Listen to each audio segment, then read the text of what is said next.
하나님의 은혜가 우리 모든 성도님들에게 함께 하시기를 소망합니다. 오늘 말씀의 은혜를 통해서 계속해서 저희가 사순절 기간을 보내고 또 거룩한 하루를 살기 위해서 삶의 자리에서 정말 분투하실 것이라고 생각이 듭니다. 저도 하루하루가 유혹 속에 살고 정말 그 사소하다고 말할 수 있는 것들인데 지키기가 너무 어려운 것 같습니다. 오늘 말씀의 은혜를 통해서 한 번 더 힘을 받으시고 하나님과 또 깊이 동행하는 이 사순절 기간이 되기를 소망합니다. 네, 완연한 봄이 왔습니다. 날카롭고 차가웠던 바람이 이제는 우리를 부드럽게 안아주는 듯 참 따뜻해졌어요. 그렇지 않나요? 네. 또 거리마다 꽃들이 이렇게 고개를 내밀고 얼어붙어 있던 우리 마음들을 이렇게 부드럽게 만들어주고 녹여주고 있는 듯 합니다. 아마 이번 주는 벚꽃이 진짜 예쁠 것 같아요. 어느새 이렇게 펴 있고 우리의 마음을 좀 이렇게 밝혀주는 것 같습니다. 화창해지는 이 봄의 풍경과 다르게 우리 사회는 조금 다시 좀 차갑게 얼어붙고 있는 듯 합니다. 계속해서 전쟁과 또한 자연재해로 고통받고 있는 수많은 우리 이웃들의 소식이 들으면은 참 마음이 아픕니다. 또 갈수록 더욱더 심각해지고 있는 이런 정치적 대립들이 우리들의 마음을 더 답답하게 만들고 있습니다. 그중 우리 삶에 가장 크게 영향을 주는 건 바로 경제 불황이 아닐까 좀 생각이 듭니다. 금리와 물가는 계속해서 치솟고 또 소비는 계속해서 위축되고 있다고 합니다. 가계의 경제 상황은 점점 더 나빠지고 있고요. 또 종종 들려오는 어느 가족들의 이 동반 자살 소식이 몇 번 있었던 것 같습니다. 다른 뉴스에 묻혀서 우리가 잘 못 보긴 했는데 그런 소식을 들을 때마다 너무도 참 마음이 아픕니다. 이런 상황이니 수많은 사람들이 이 돈 버는 것에 대한 마음이 많이 생기고 또 그런 부분에 힘을 쏟고 있는 듯 합니다. 최근 MZ세대를 중심으로 조용한 퇴사라는 게 많아졌습니다. 회사에서 직원 역할을 다 해봤자 자신의 삶이 더 나아질 것이 없다고 많은 젊은이들이 판단하고 있습니다. 그렇기 때문에 자기 자신을 위해서 일하기 위해서 이 직장에서 벗어나서 자신의 능력을 개발하고 또 자신에게 좀 이득이 될 수 있는 행동들을 하면서 살아가고 있는 뉴스를 종종 보곤 합니다. 이런 모습을 좀 부정적으로만 보지 않고 좀 더 긍정적으로 보면은 이런 앞에서 말씀드린 그런 상황에서 절망하고 또 멈추는 것이 아니라 어쩌면 삶에서 좀 더 나아지려고 참 애쓰는 모습처럼 저는 보입니다. 저도 MZ거든요. 그래서 그런지 참 뭔가 응원하고 싶고 좀 그렇게 보고 있습니다.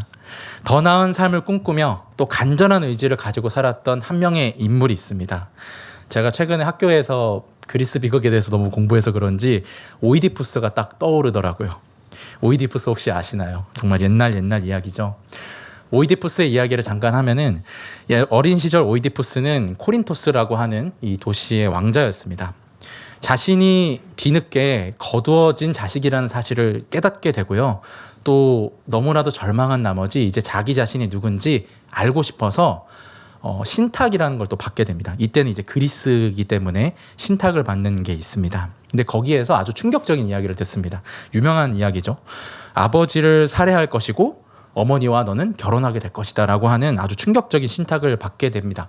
그는 의로운 사람이었기 때문에 양부모님께 피해가 갈까봐 자신의 집에서 뛰쳐나오게 됩니다. 그는 방황 중에 이제 테베라고 하는 도시를 괴롭히는 괴물 스핑크스를 물리치게 됩니다. 잘 아시죠? 그 낮에는 아침에는 2발, 낮에는 3발 뭐 이런 질문들에 대해서 2발이죠. 헷갈리네요. 이런 수수께끼를 풀면서 테베의 영웅으로 등극합니다. 그는 선대왕을 잃은 왕비와 결혼하게 되어서 이 테베의 왕으로 등극하게 됩니다. 또한 역병이 들었습니다. 그때 자신이 다스리는 테베를 구하고자 정말 많은 노력을 하게 됩니다. 오이디푸스는 테베의 영웅이었고 위대한 사람이었습니다. 정말 애썼죠. 하지만 그는 옛날에 아주 사소하다고 여겼던 행동으로 인해서 모든 것을 잃게 됩니다. 역병의 원인이 무엇인지 계속해서 찾았는데 결국 오이디푸스 자신이라는 것을 깨닫게 되죠. 또한 선대왕을 살해한 것이 바로 자신이라는 것을 알게 됩니다. 젊은 시절 그는 고향을 떠났을 때 길에서 마주오던 일행과 갈등이 생겼습니다. 그곳에서 이 상대방이 너무나도 무례한 행동을 하니까 억눌려져 있던 모든 분노가 터져서 자신도 모르게 그들을 살해했습니다. 자신의 비참한 처지와 또한 이들의 무례함이 만든 결과라고 생각하여서 살인은 절대로 사소한 것이 아님에도 불구하고 그냥 이 사실을 숨긴 채로 괜찮을 것이라는 마음을 가지고 오이디푸스는 살아왔습니다. 그런데 뒤늦게 그 사실이 밝혀지고 오이디푸스는 모든 것을 잃고 절망하게 됩니다. 간절한 의지를 품고 또 위대한 능력이 있던 영웅조차도 아주 사소한 행동 하나로 인해서 자신의 삶의 전체가 뒤집어집니다. 이 작품은 어쩌면 우리 초라한 인간의 현존을 보여주고 있지 않나라는 생각이 들곤 했습니다. 우리가 이번 주에 읽었던 철로 역정에서도 아주 비슷한 모습이 나옵니다. 크리스천과 소망은 아주 사소한 선택으로 죽음 직전에 이르는 고통을 받게 됩니다. 크리스천은 그동안 참 힘들고 어려운 여정을 다녔습니다. 그렇지 않나요? 막 수많은 사람들을 만났고요. 또 그 안에서 많은 교훈을 얻었습니다.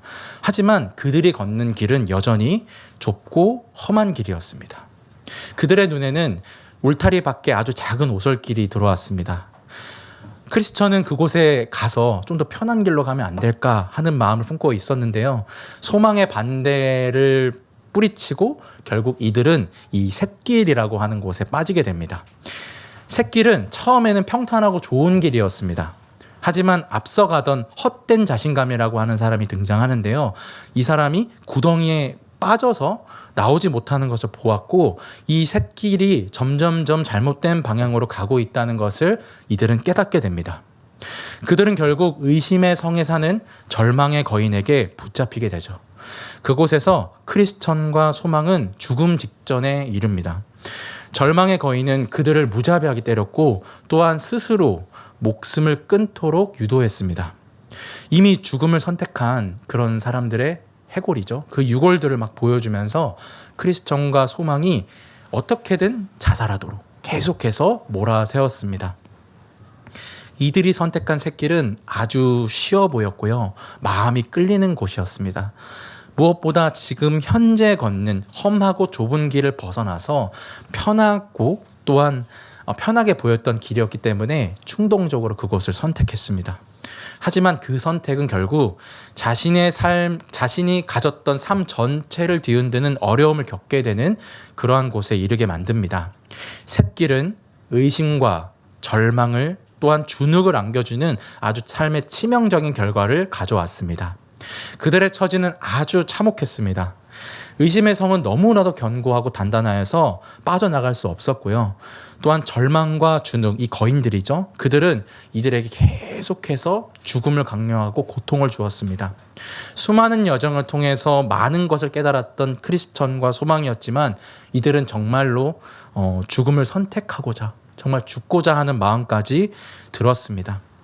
그들도 이 삶의 쓰디쓴 열매인 의심과 절망, 주눅 앞에서 한없이 약한 존재가 되어서 이리저리 흔들리고 있었습니다.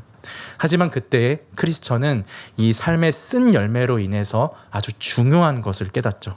바로 이 자신이 이곳에서 나갈 수 있는 열쇠를 가지고 있다는 것을 알게 됩니다.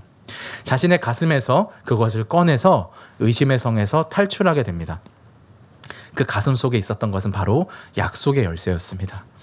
약속의 열쇠는 무엇을 의미할까요? 바로 하나님의 약속을 기억하는 것이었습니다. 너무도 당연한 이 사실로 이들은 의심의 성을 탈출할 수 있게 됩니다. 하나님의 약속은 그리스도인에게 무척 특별한 의미를 가지고 있죠. 사도 바울은 그리스도인을 약속의 자녀라고 갈라디아서에서 말하고 있습니다.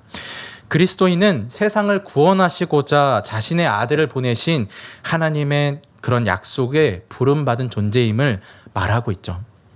이 사실을 요한복음 3장 16절에서 17절에서 이렇게 증언합니다. 우리 말씀을 함께 읽겠습니다. 하나님이 세상을 이처럼 사랑하사 독생자를 주셨으니 이는 그를 믿는 자마다 멸망하지 않고 영생을 얻게 하려 하심이라. 하나님이 그 아들을 세상에 보내신 것은 세상을 심판하려 하심이 아니오 그로 말미암아 세상이 구원을 받게 하려 하심이라. 그리스도인의 본질은 바로 하나님의 약속, 구원 안에 있습니다. 그렇다면 그 약속을 기억하는 것은 무엇일까요? 베드로후서 3장 10절에서 13절을 함께 읽도록 하겠습니다. 읽겠습니다. 그러나 주의 날이 도둑같이 오리니 그날에는 하늘이 큰 소리로 떠나가고 물질이 뜨거운 불에 풀어지고 땅과 그 중에 있는 모든 일이 드러나리로다. 이 모든 것이 이렇게 풀어지리니 너희가 어떠한 사람이 되어야 마땅하냐? 거룩한 행실과 경건함으로 하나님의 날이 임하기를 바라보고 간절히 사모하라. 그날에 하늘이 불에 타서 풀어지고 물질이 뜨거운 불에 녹아지려니와 우리는 그의 약속대로 의가 있는 곳인 새 하늘과 새 땅을 바라보도다. 아멘. 예수께서 이 땅에 다시 오실 것이고 또한 그 모든 일들이 드러날 것이라고 이 베드로후서는 말하고 있습니다. 그렇기 때문에 주님의 날을 기다리며 거룩한 행실과 경건함으로 살아갈 것을 권하고 있습니다. 약속을 기억하는 것은 단순히 이렇게 가만히 앉아서 머리로만 기억하는 것을 말하고 있지 않습니다. 주의 날을 기다리며 거룩한 행실과 경건함으로 살아가는 것이 바로 약속을 기억하는 것이라고 말할 수 있습니다. 또한 철로 역정에서 보았던 그 약속의 열쇠를 가슴속에 꺼내서 의심의 성을 박차고 나가는 그 모습이 거룩한 행실과 경건함으로 살아가는 것입니다. 거룩한 행실과 경건함으로 살아가는 것에 대해서 야고보는 이렇게 말합니다. 야고보서 1장 27절을 함께 읽겠습니다. 하나님 아버지 앞에서 정결하고 더러움이 없는 경건은 곧 고아와 과부를 그 환난 중에 돌보고 또 자기를 지켜 새 속에 물들지 아니하는 그것이니라. 아멘. 새 속에 물들지 않는 것은요, 우리가 잘 알듯이 단순히 교회 출석하고 예배드리고 헌금하고 이런 것에 머물러 있지 않습니다. 우리가 살아가는 모든 순간과 또한 모든 시간에서 하나님의 자녀답게 생각하고 말하고 살아가는 것을 의미합니다. 또한 어려움을 겪는 모든 존재를 향해서 우리의 마음의 문을 활짝 열어야 됩니다. 또한 그들을 바라보고 그들을 보살피는 것이 바로 경건이라고 말하고 있습니다. 그러한 삶을 살 때 하나님의 약속을 기억하는 것이다 라고 말할 수 있죠. 크리스천과 소망은 이 사실을 깨닫고 의심과 절망, 주눅으로부터 빠져나올 수 있었습니다. 새끼일이라고 하는 아주 사소한 선택이 만든 그 아픔의 결과가 너무나도 쓰디쓴 열매였습니다. 하지만 이들은 오히려 그것을 통해서 약속의 열쇠를 발견하게 되죠. 쓴 열매로 인해서 하나님의 약속으로 살아가는 삶의 진정한 비밀을 깨닫게 된 것입니다. 우리들의 선택 혹은 환경으로 주어지는 쓴 열매는 우리가 믿음으로 버텨나갈 때 하나님의 약속이라는 귀한 보물을 발견해주는 하나의 통로가 될 수 있습니다.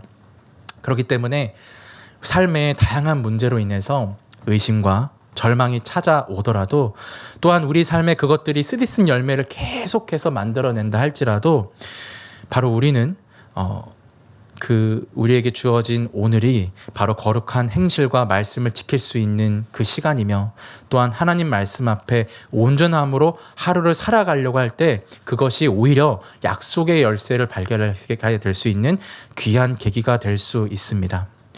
그냥 단지 초라한 인간으로 어떤 그런 한계에 머물러서 넘어지는 것이 아니라 우리가 그러한 열매 앞에 또한 약속의 열쇠를 발견한 그 순간에 세상과 구별되는 하나님의 자녀로 살아갈 수 있는 힘이 우리에게 주어지며 하나님 아버지께서 우리를 지켜주시고 붙잡아 주실 것입니다. 사랑하는 여러분, 우리는 그 어느 때보다 아주 혼란스러운 시대를 살고 있습니다. 기쁘고 평안한 소식보다는 우리의 마음 또 우리의 삶까지도 뒤흔드는 소식과 일들로 너무 가득합니다. 이럴 때면은 좀 더 쉬워 보이고 또한 안락해 보이는 우리들은 삶에 있는 샛길들을 선택할 수 있습니다. 하지만 이로 인해 찾아오는 의심과 절망은 우리를 아프게 하고 힘들게 할 것입니다. 하지만 이 쓰디쓴 열매 앞에 믿음으로 하루하루를 살아내고 또한 버텨간다면은 우리들은 이러한 상황에서도 참된 그리스도 있는 삶으로 살아갈 수 있을 것입니다. 쓴 열매를 넘어 하나님의 약속을 기억하는 진정한 삶의 길로 나아가는 은혜가 우리 모두 가운데 분명히 있을 것입니다. 오늘 읽은 시편 기자는 아주 힘든 상황에 놓여 있습니다. 하지만 그는 그 힘들고 어려운 상황에 머무는 것이 아니라 이러한 고백으로 그 상황을 이겨내 나가고 있습니다. 함께 본문 5절을 함께 읽겠습니다. 내 영혼아, 내가 어찌하여 낙심하며 어찌하여 내 속에서 불안해하는가? 너는 하나님께 소망을 두라. 그가 나타나 도우심으로 말미암아 내가 여전히 찬송하리로다. 아멘. 이 고백이 우리 삶의 진정한 고백이 되고, 또한 쓴 열매 앞에 그냥 묻어지는 것이 아니라 그 비밀의 길을 넘어 하루하루가 그 거룩한 행실, 또한 거룩한 하루로 나아갈 수 있는 귀한 시간이 되고, 그렇게 되기를 소망합니다. 이 시편 기자의 고백이 참 요즘에 저의 상황과 참 간절한 것 같습니다. 출산을 앞두고 또 여러 어려움 속에 있다 보니까 아버지가 참 존경스러워지고 어른들이 존경스러워지더라고요. 근데 이런 시간들이 결국에는 우리 영혼의 보탬이 되고, 또한 하나님 앞에 더 나아갈 수 있는 귀한 시간이 될 것이라고 믿어 의심치 않습니다. 이러한 은혜가 우리 모든 미화 십자가 교회 성도님들 가운데 함께 하시기를 소망합니다. 잠시 기도하기를 원합니다. 함께 기도할 때요, 말씀을 기억하시면서 기도하기를 원합니다. 하나님, 우리의 삶을 돌아보면은 참 험난하고 어려운 여정 가운데 있음을 주님 돌아봅니다. 하지만 주님, 그 시간과 그런 순간 가운데 우리가 넘어지는 것이 아니라, 하나님, 비록 샛길로 빠질지라도 그러한 시간조차도 하나님, 그 약속의 열쇠, 하나님의 약속을 기억할 수 있는 귀한 믿음의 그 연단의 과정임을 기억하게 하시고, 또한 하루하루 살아가는 이 모든 과정 가운데 하나님 앞에 나아갈 수 있는 귀한 시간 될 수 있도록 하나님, 우리를 붙들어 달라고 말씀을 기억하면서 함께 나아가겠습니다. 기도드리겠습니다. 하나님,